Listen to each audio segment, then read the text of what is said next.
Good evening, this is the Oscar expert here with Brother Bro, and the Oscar nominations have happened, and so we're going to give you what we think is winning right now. And these are not final predictions. We got BAFTA's Critics' Choice Guild still to come. That's going to influence these picks a lot, and we'll obviously give you final predictions, which will be different after all those awards happen, but what are we thinking right now? Let's find out. So Best Picture, we said in the reaction video, it seems pretty fucking obvious that Power of the Dog's gonna win, right? Not only was the Power of the Dog over-nominated, but stuff like Belfast was a little bit under-nominated, missing cinematography, and more importantly, editing. Editing is very important when it comes to Best Picture. If you don't count Birdman, which you can understand why you wouldn't count Birdman, then it's like a 40-year running stat that Best Picture winners are always nominated for Best Editing. And stats are begging to be broken, but nonetheless, that is still significant. But Roma versus Green Book. Even when Roma was over-nominated on Oscar morning and Green Book missed director, Green Book had editing, Roma didn't have editing, all right? One way we can look at it is what nominations did it get? Power of the Dog got all the nominations that a Best Picture winner is supposed to get. Editing, director, screenplay, picture.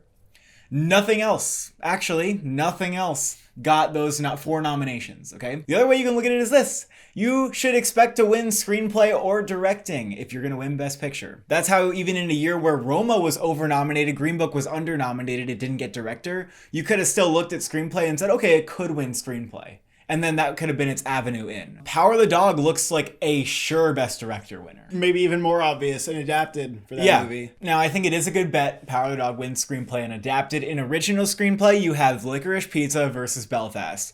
Licorice Pizza has 3 nominations. I don't think that's gonna go all the way. You need at least 5 nominations to win Best Picture. That's what I think. That's what it's shown. Belfast could win screenplay. It could win screenplay. And that is why I think Belfast is number 2. Belfast could also win SAG Ensemble. Power of the Dog's backlash is that it's a movie that only critic and movie people understand and nobody else gets it. And they're like, where's Spider-Man? Power of the Dog can win with 30% of the votes, okay? Or even 20, 25. I don't know exactly how it works. That's the thing though. I think that there's a lot of people who are behind Power of the Dog. It always makes sense to try to look for, is there a movie that's more broadly appealing like Belfast? But even though Belfast is that pick, I don't think enough people are gung-ho on Belfast. I think a lot of people like it. I don't know if a lot of people are in love with it. We know for a fact that a lot of people are in love with Power of the Dog. I mean, the fact that it was over-nominated even shows that. So going with Power of the Dog, I think that will take Critics' Choice. BAFTA even. If BAFTA goes for that over Belfast, that's going to be a no-brainer. If PGA goes for it over Belfast, although Belfast could upset when it comes to the PGA. If Belfast takes PGA and SAG, I will probably predict it for screenplay, and I will be watching the fuck out for that to win. But the Oscars also have had, aside from Green Book, they went with Moonlight and Parasite, and they have done some of those critically acclaimed movies. And I've said it before, but Power of the Dog will be the lowest rated Best Picture winner on IMDb. I don't know if you care about that or not, but IMDb since the 50s. If you're trying to predict anything that doesn't have a DGA nomination, don't do that. Don't try to predict Don't Look Up or Coda, because they don't have a DGA nomination. Yeah, I see some people going, oh, it's weird that Power of the Dog's winning, which I kind of agree. Oh, maybe Don't Look Up can win. I really don't think Don't Look Up is going to win Best Picture. Could Dune win? Dune has DGA, editing nominations, 10 nominations overall. Sure, it missed director, yeah. But the directing branch is weird, and we've seen it possible in the last decade that you can still win Best Picture. The case against Dune is that it's sort of like a 1917 kind of thing where it doesn't quite have enough, I think, support from acting and writing branches, even though it did get nominated for screenplay, and that was good. Even if it did get nominated for director, I don't think it would win. I just don't think he would beat Jane Campion. I think there's a weaker narrative for a Part 1 to win Best Picture. I'll throw that out there too. Those are really the only 2 that I'm going to entertain the possibility of. Belfast, Power of the Dog. Best Director, predicting Campion. Yeah. This is maybe even easier than Best Picture. Even if you don't love the movie, I would still probably vote for Jane Campion, even though Power of the Dog isn't my favorite in the Best Picture lineup. She directed the hell out of that thing, and it's probably going to win Best Picture, as we said. And who's the runner-up even? I mean, I would have said it was Dune. I would have said it was Villeneuve. He's not here. It'd be Branagh or PTA. Who's the other one? Spielberg. Oh, yeah. Oh, yeah. Okay. I could get behind Spielberg. West Side Story was expected to be more of a threat for Best Picture, but considering the turnout it got at the Oscars and BAFTA, I mean, it did pretty well at the Oscars, but even considering, it just doesn't seem like it's a top 3 kind of movie. Yeah, it's a little surprising. I thought West Side Story was going to have the potential to upset, but I mean, with the editing and writing misses, I don't think so. Getting a Best Actress. This is the one that I think is the hardest to predict. It's very much like last year where we don't know what the fuck we're doing. I'm so excited. It could be fucked. Like we could all be shifting towards Nicole Kidman, and the night of the Oscars, they could go with fucking Kristen Stewart. They could do something like that. I agree. I don't think we're going to know. And what makes it even trickier is BAFTA, who is oh so good at predicting this category, did not even overlap with any of the nominees. Okay, so BAFTA doesn't even matter. We can't even use BAFTA, which is nuts. BAFTA predicted Olivia Colman's win. They predicted Frances McDormand's win. We can go back and look at Julie Christie's win, Marion Cotillard's win for the BAFTA. Nicole Kidman being the frontrunner right now is riding off of that she won a Golden Globe, and it's actually like the only award she's won the whole season. Being the Ricardo's got 3 acting nominations, so there's clearly some love for the movie. Did not show up in Best Picture, so that love is limited. No actress movie showed up in Best Picture. That was probably the closest, though, for whatever that's worth. That movie was probably the closest to getting into Best Picture, which I think matters a little bit. It does. They connected with it enough to nominate Javier Bardem and J.K. Simmons, which I think like they're quite connected with that movie. Well, that shows the actors like it, and it also got a couple big nominations at SAG. Does the fact that actors like it overall That's very good. The acting branch is the biggest. It's gonna win SAG, where the actors are voting. Because is Kidman gonna win SAG? It didn't get SAG Ensemble, though. The precursor stepping stones are not going to be that helpful. If any of them give it to Gaga, that doesn't mean shit for anybody except that it's chaos. And I still think maybe the SAG could go with Gaga. I think Gaga has a shot at SAG and BAFTA still, which will just make it. But I do feel like even just not getting the Oscar nomination could just take a lot of the wind out of her sail to win that SAG award. I agree. Because psychologically, people are like, well, she doesn't have a chance at the Oscar. I don't know if she's that serious. Nicole Kidman has a chance to win. She played a real life person. She had some makeup on. She's Nicole Kidman. She could have feasibly like give her a second Oscar. Again, I'm not gonna look at the argument of how many Oscars do they have? Oh, does this person have 3? Does this person have 0? Do we need to give it to them? Is it their career? I think that's important, but not enough. Frances McDormand winning last year basically told you that that's not that important for most voters. If she wins, people just liked and connected with that performance the best. I don't know if she's my number 1. I want to put Chastain in there. I want to put Chastain in my number 1 slot. I think it's a little bit wishful thinking on your part. Chastain hasn't had like a narrative catch on that is making people think, this is her best performance, this is it. A lot of people thought the movie was just okay and that it wasn't like quite a match for her abilities. When we see people win off of movies that are just very much not part of the Best Picture conversation, usually they sweep. Which is true, like Renee Zellweger. Well, Meryl Streep didn't really sweep, but no one's sweeping this year, though. Nicole Kidman's movies may be more like in the Best Picture conversation, you could argue. I personally think this is Jessica Chastain's best performance by like a good bit. The entire movie is an Oscar clip. Nicole Kidman's kind of in an Oscar clip as well, but Chastain I think is doing the most here. Maybe aside from Kristen Stewart's really bold choices, which don't resonate with everybody.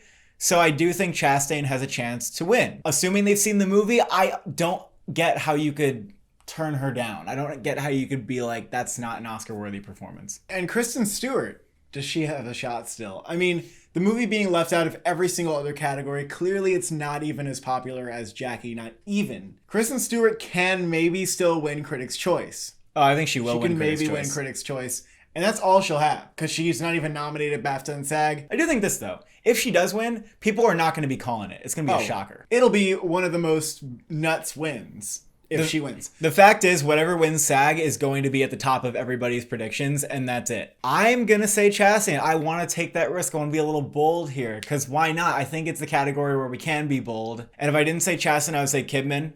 Below that, I'd put Kristen Stewart. Olivia Colman, I know that her narrative of like, oh, now she's the front runner kind of died when she didn't get nominated at BAFTA. But now that nobody else has, I wonder if people are like, oh, forget that. I don't think she's going to win for this movie, though. Yeah, they did like The Lost Daughter, okay? I'll give you that. The annoying thing is when people are like, because Olivia Colman surprised means Olivia Colman's going to surprise. Make no mistake, folks. The reason Olivia Colman won, in part from being amazing, is because her movie was nominated for 10 awards. And Glenn Close's was nominated for 1, and people didn't even watch it, okay? So it helped that she was part of a big contender overall. She's competing against heavy-ass biopic performances.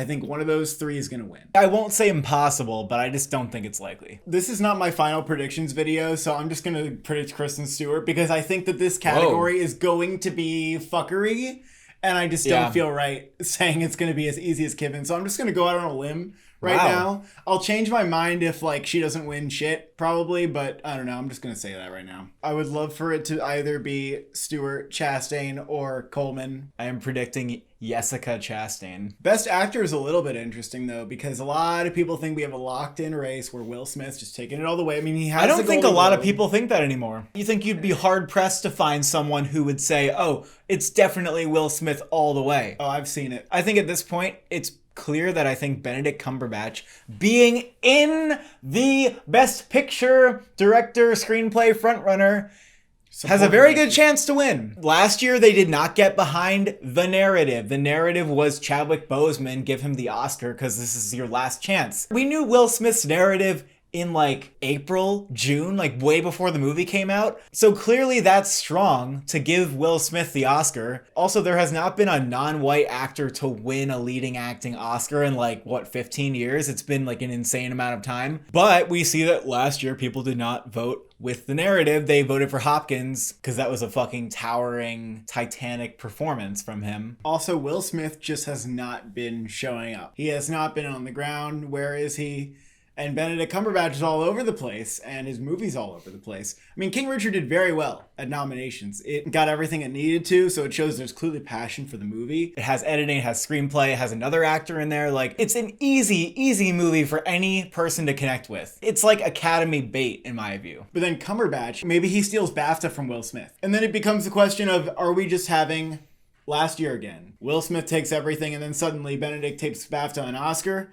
That could happen. I think we're going to be holding our breath. Unless Will Smith takes Critics' Choice and BAFTA, then I think we're going to be holding our breath that maybe Cumberbatch could take it away. And it's weird to say like, oh, steal the award from him. I don't think we have a clear frontrunner, and it's not anybody's award inherently. It's not Will Smith's award yet. Also, it just feels like if you're going to give Power of the Dog Best Picture and you're going to give like Cody Smith-McPhee Supporting Actor, it feels weird that Benedict Cumberbatch wouldn't come along for the ride considering people are like singing his praises. I think he's the standout of the movie. He's the clear standout of the film. In fact, I might just, maybe I'm just kind of having a little fun, having a little Joker moment, causing a little chaos here. But I kind of want to predict Benedict Cumberbatch right now. And we'll see if things roll in that direction or not by the time we make final predictions. Yeah, I'm really split on this. I would be happy if either one of them won. I might predict Benedict because I think Power of the Dog's so strong, and I think it will get more than 3 awards. I think Cody Smith-McPhee might win, but it might have like a really good turnout. Now, if that happens, it would be the most awarded film since The Artist to also have Best Picture with 5 wins. And that could be the case. I'm predicting this very unconfidently. Tomorrow, I could change my mind. A lot of people want to know, can Andrew Garfield win? Can he take the SAG and surprise? I mean, look, the top 2 competitors are in Best Picture movies. Andrew Garfield is not. All right? Yeah. I don't know if there's much more you need to say. He's not as aged as the other 2. Like, it's clear that he's going to have other opportunities. And when was the last time a leading actor won without being nominated in Best Picture?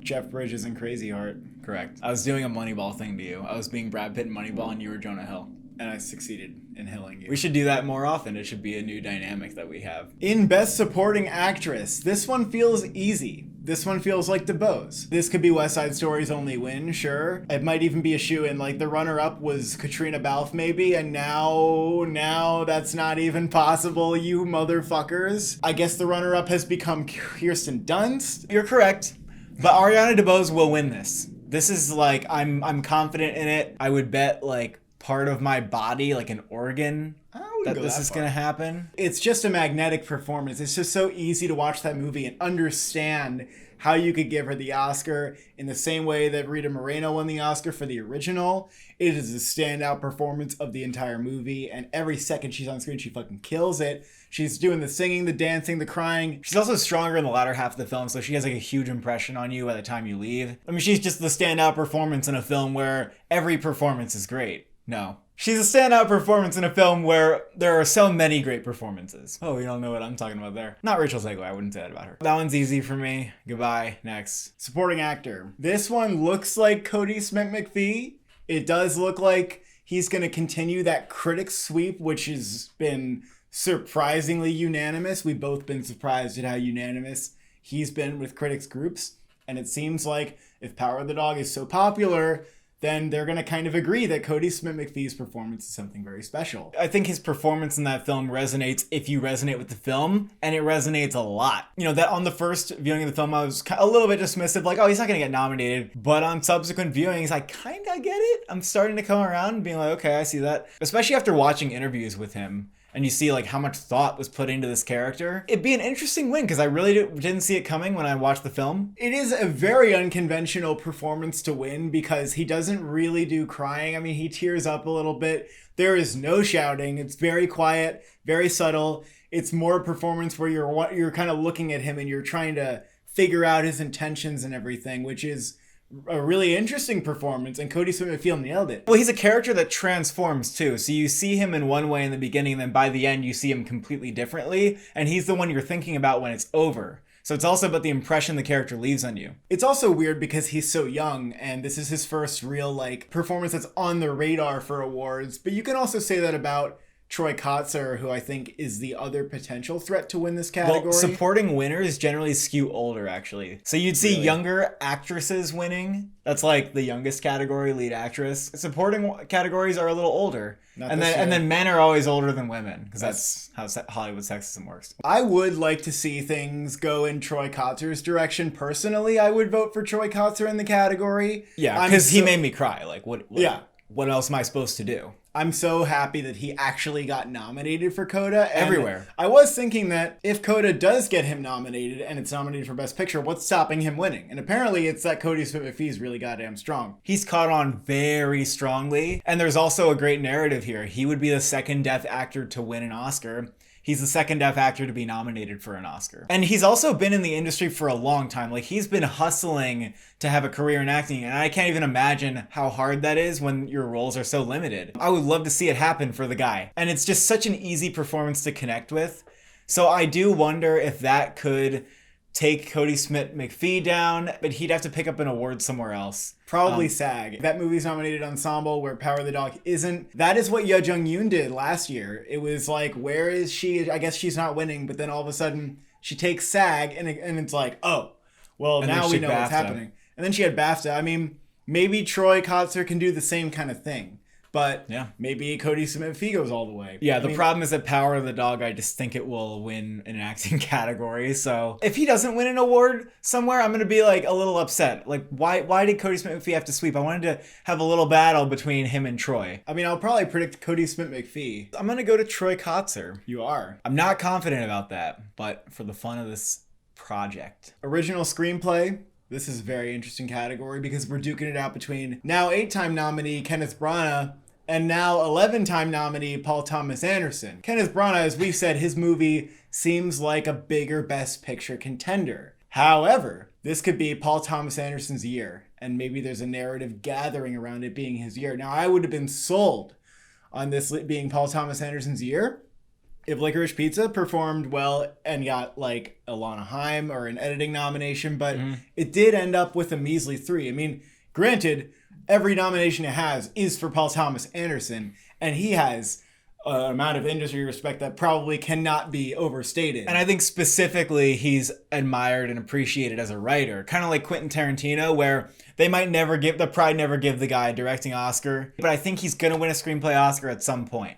And this might be it. I mean, 11 nominations is a lot to say no thanks to. And I don't think Licorice Pizza is Oscar bait, but it might be as close to Oscar bait as PTA can get. So I do hope they give it to him for this film, because his next project, he could go off the fucking deep end. It could be in a great way, but it might not connect with Academy voters. If Belfast isn't strong after all, then it's not really a problem to give it to Licorice Pizza. WGA is going to be interesting because Branagh was not eligible, so Paul Thomas Anderson will easily take WGA. He'll probably take Critics' Choice, but then BAFTA is going to be interesting to see because Brana's more like a home turf kind of guy for them. And yet Licorice Pizza did very well with nominations there. Brana actually did win Best Director at the BAFTAs in 1990 for Henry V, so that shows that they like him, but also he does have an award there. I don't know if they're going to say, oh, well, PTA doesn't have a BAFTA and he does have a BAFTA. I don't know if it's going to factor in. But I think that if BAFTA gave it to PTA, I would definitely predict PTA. Belfast did get Golden Globe. We have to consider that. I'm going to predict PTA. Brana has 8 nominations, so there's a narrative for him too.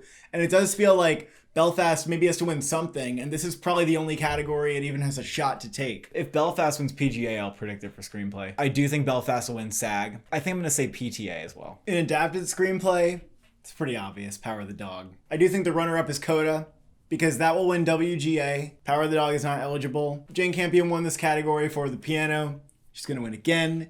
This has been a unanimous sweeper among critics groups. I do wonder though, now that Drive My Car is so firmly on everybody's radar after 3 nominations, like it's got to be the talk of the town. Everyone in the Academy is probably going to watch it. I wonder if they'll say, you know what, I do want to recognize the writing in that film, but I'm not going to predict that because Power of the Dog's kind of too obvious to predict here. In cinematography, this is maybe one of the best lineups we have in years.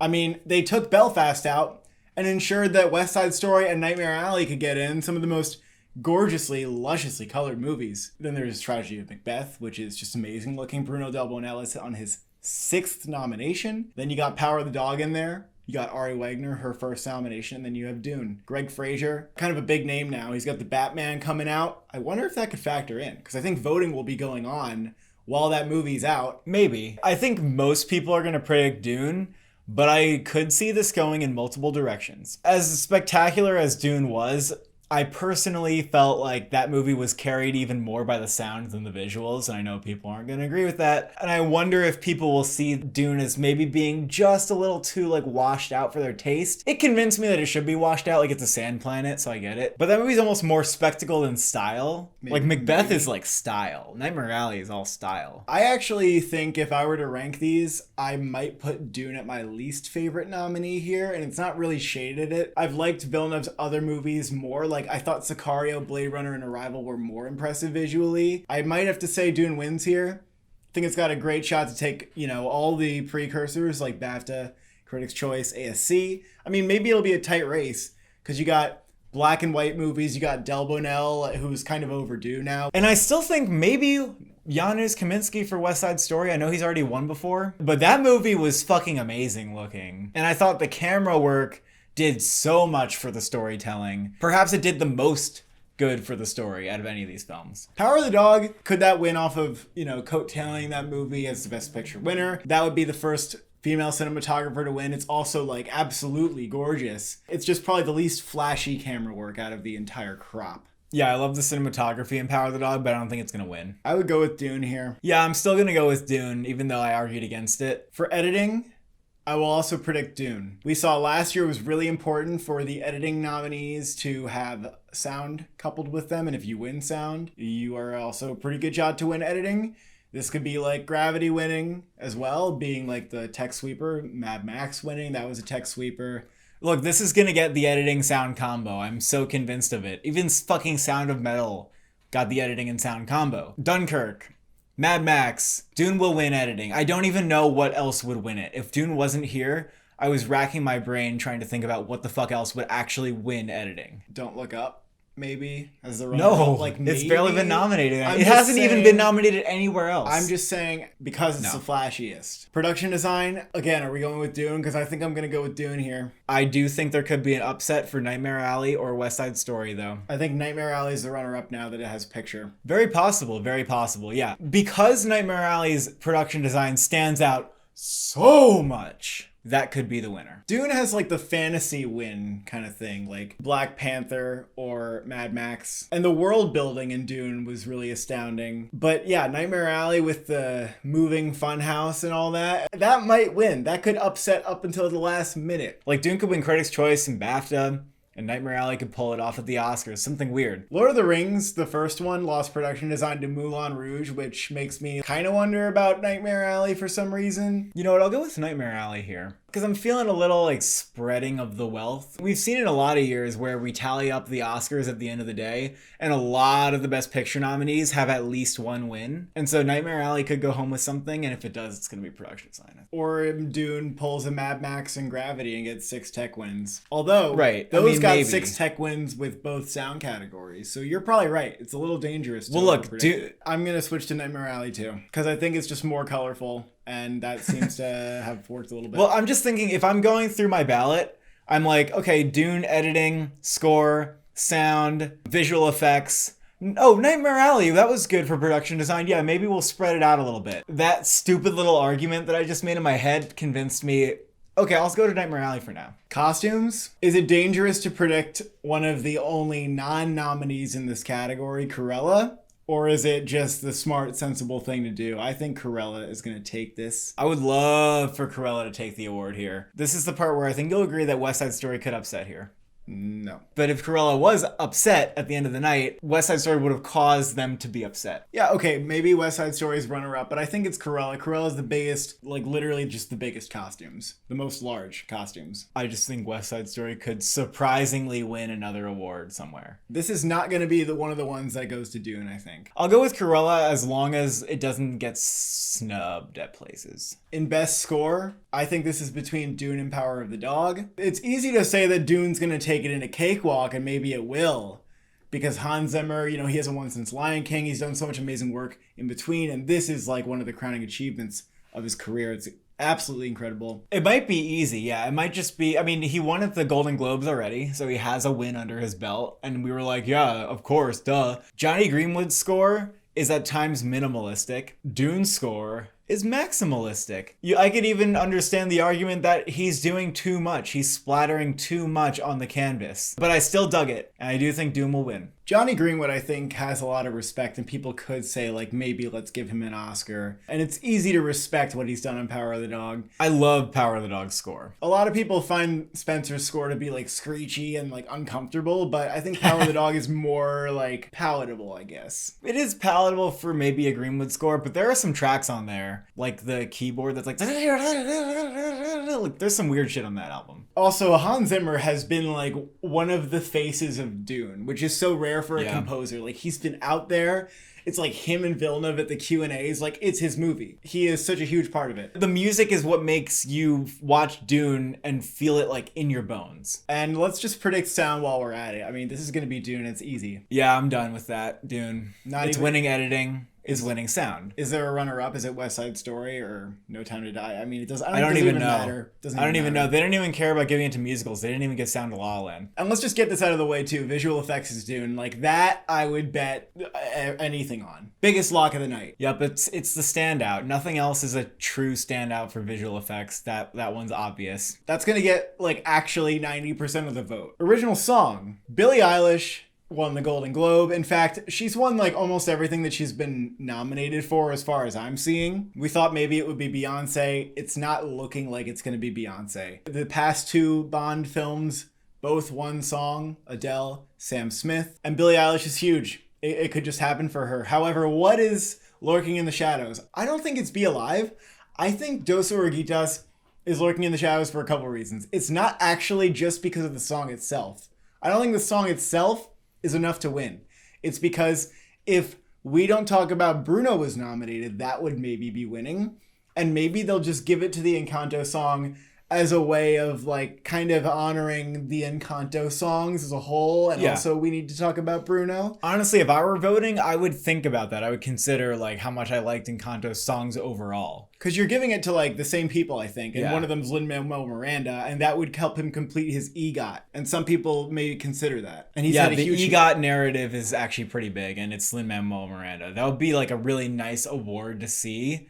Like, imagine that. Lin-Manuel Miranda getting his EGOT at the Oscars. It would probably be, like, more fun than Billie Eilish getting it. Nothing against her. That would also be a good Oscar moment. Yeah, it would also be a good Oscar moment, I guess. He's gonna get an original song Oscar at some point, though. I'll still go with Billie Eilish because I think that things are heading in that direction. I'm actually gonna predict the Encanto song. Really? You actually think that's gonna happen now? I think it might happen. My question is, how many people who have seen Encanto look at the ballot, they go...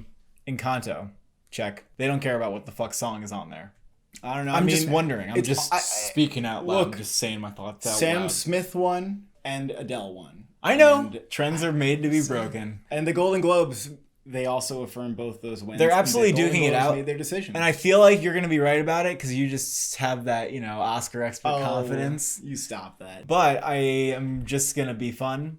I'm going to say Lin-Manuel Miranda. Makeup and hairstyling. This is an interesting category because I really would have said Gucci easily if Jared Leto and Lady Gaga were nominated. Because it does look nice to have actors who are wearing the makeup nominated with the makeup.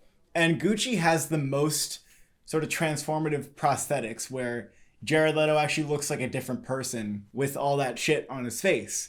And we've seen this winner a lot recently. Bombshell, Vice, Darkest Hour, Grand Budapest Hotel won for what they did to Tilda Swinton. And in all those movies, they've shown love to them in other categories. Right, and this is Gucci's only nomination. I mean, that has happened before. The Wolfman won off this being its only nomination. You do have Jessica Chastain representing the makeup on her face. However, the makeup in that with her cheeks is sometimes like, okay, they're not moving, they're solid and made of like hard shit. Other than that, the makeup in that movie is totally stellar. Yeah, but I was really impressed with the makeup in that film and how they aged them and how accurate the makeup was when I went to look for the real life people. That's the thing, is it did a huge role in transforming her, and her performance being transformed is obviously, I think, more significant to most people, and definitely the Academy, than Jared Leto being transformed, because they like the outcome and the result of one better than the other, probably. Well, we've also seen that they don't really care if they like the movie, right? Because Suicide Squad winning. Yeah, Isa Tammy Faye is a little bit weird. And Jared Leto, like, right when I saw him, I was like, that movie's fucking winning makeup. I do think I'll predict House of Gucci, but it's like when you look at those other movies, like I was saying, Vice, Bombshell, whatever, a lot of the actors who wear the makeup get nominated. Is Jared Leto the only one who's being transformed with makeup in House of Gucci? Lady Gaga has a lot of wigs. For some reason, I have a weird time seeing Eyes of Tammy Faye winning that award. I'm going to go off of that strange and illogical intuition and just say House of Gucci for now. International feature, Drive My Car.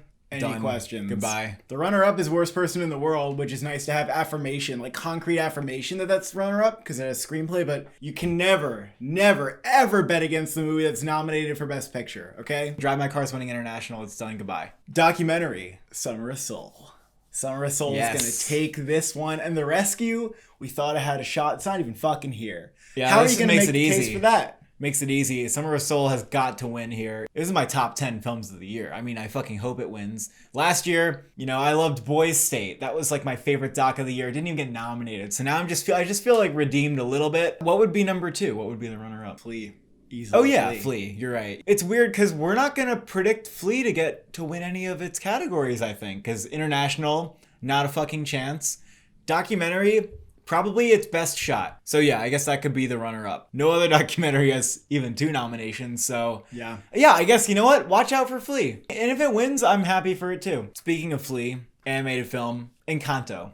Encanto is my choice. Encanto has 3 nominations. That was the rationale for predicting it to win Golden Globe. It won Golden Globe. It's going to win the Oscar too. I thought maybe Mitchell's could win it, but it just doesn't look as good without having the other 2 nominations. And a score nomination is pretty big too. That's pretty big for an animated movie to do. Encanto's been everywhere. It's having a moment. Yeah. It is. Oh, yeah, the songs very are popular. charting and everything. It's popular. It's a bop. It is charming. It is so enjoyable. Like, I really like Encanto. And Mitchell's came out way early in the year. It's very hard to beat Disney. I mean, they did it with Spider-Verse and beating Incredibles, but that was like, that had to happen. And, I'm not betting against Disney here. I'm not betting against Encanto in the moment that's having. Even though Mitchell's is my favorite, I would like to see that win. Or Flea. Unfortunately, I'm not prepared to give an answer on what's winning shorts right now. Actually, yes, I am. The hardest to predict is going to be documentary short subject. Audible's on Netflix. That one seems like it could win. Queen of Basketball seems like it could win. I'd probably have that at number 1. I'm going to go with that for now. 3 Songs for Benazir is also on Netflix. Short film animated, I think this is Robin Robin. Us Again was not nominated. That's baffling. Us Again was like the Disney short that played in front of Raya. Everyone loved it, and it's not here. So what do we do next? We go to the Animal short, which is also on Netflix. Like, come on.